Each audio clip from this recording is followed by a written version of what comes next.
नमस्कार। तो कल आईपीएल 2026 का मिनी ऑक्शन अबू धाबी में होने वाला है और इस बार का खेल थोड़ा अलग है। बिल्कुल। ये नीलामी असल में दो टीमों की कहानी है। एक जिसके पास तिजोरी भरी हुई है और दूसरी जिसे सोफे के नीचे से सिक्के ढूंढने पड़ रहे हैं। हाँ हाँ बिल्कुल।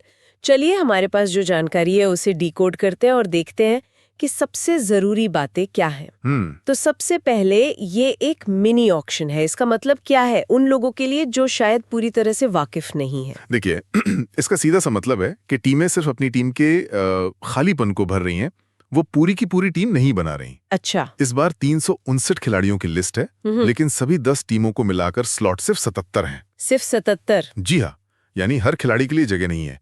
और इन 77 में से भी सिर्फ 31 स्लॉट विदेशी खिलाड़ियों के लिए हैं, तो मारामारी बहुत होगी। चलिए अब उस चीज पर आते हैं जो नीलामी को सबसे मजेदार बनाती है, पैसा।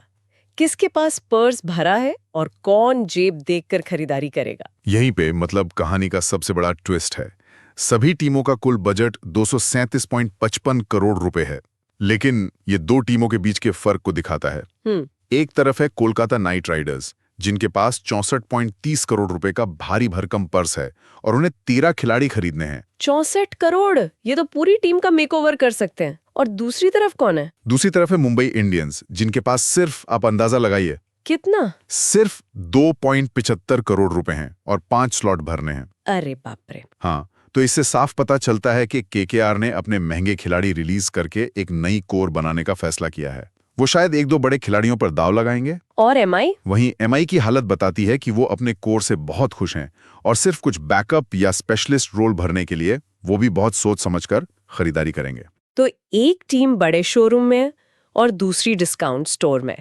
ऐसे में वो कौन से बड़े नाम हैं जिनके लिए केकेआर जैसी टीमें अपनी तिजोरी खोल सकती हैं? देखिए, इस बाजार के जो सबसे महंगे खिलाड़ी होंगे वो ऑलराउंडर्स होने वाले हैं। T20 में ऐसे खिलाड़ी सोने की तरह हैं। जैसे ऑस्ट्रेलिया के कैमरन ग्रीन। वो टॉप ऑर्डर में बल्लेबाजी कर सकते हैं और 140 की रफ्तार से गेंदबाजी भी।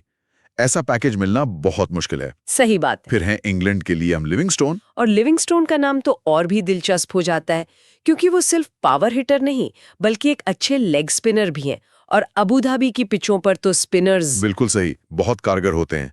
और इसी लिस्ट में भारत के वेंकटेश अय्यर भी हैं, जो एक और शानदार ऑलराउंडर है। इनके अलावा रवि बिश्नोई और अनुभवी बल्लेबाज डेविड मिलर पर भी बड़ी बोलियां लग सकती हैं। अच्छा, क्या इस बार नियमों में कोई ऐसा बदलाव है जो पूरी गेम को पलट सकता है? हाँ, दो बड़े बदलाव हैं। पहला, इस बार राइट टू मैच यानी आरटीएम कार्ड नहीं है। अच्छा, आरटीएम नहीं है, मतलब टीमों के पास अपने पुराने खिलाड़ी को वापस पाने का कोई सेफ्टी नेट नहीं है। बिल्कुल। अगर आपने किसी खिलाड़ी को रिलीज किया और कोई और टीम उसे खरीद लेती है तो वो खिलाड़ी चला गया। और दूसरा नियम मैंने सुना है वो विदेशी खिलाड़ियों से जुड़ा है।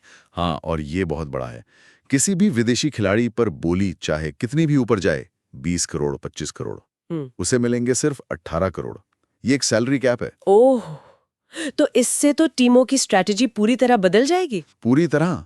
अब वो शायद किसी एक खिलाड़ी पर अंधाधुंध पैसा लगाने से पहले 2 बार सोचेंगी। तो कल की नीलामी में देखने वाली बात यही होगी कि केकेआर अपनी आजादी का इस्तेमाल कैसे करती है और एमआई अपनी मजबूरी में से कौन से हीरे ढूंढ निकालती है। सही कहा। और जाहिर है, क्या कोई ऑलराउंडर बोली के सारे रिकॉर्ड तोड़ेगा? बिल्कुल। और इस चर्चा से हमारे सुनने वालों के लिए एक दिलचस्प सवाल भी खड़ा होता है। बताइए। जब विदेशी खिलाड़ियों की सैलरी 18 करोड़ रुपए पे सीमित कर दी गई है, तो क्या इसका सीधा फायदा वेंकटेश अय्यर जैसे टॉप भारतीय ऑलराउंडर्स को मिलेगा? क्या ये मुमकिन है कि इस नए नियम की वजह से इस बार नीलामी का सबसे महंगा खिलाड़ी एक भारतीय हो? ये सोचने वाली बात है।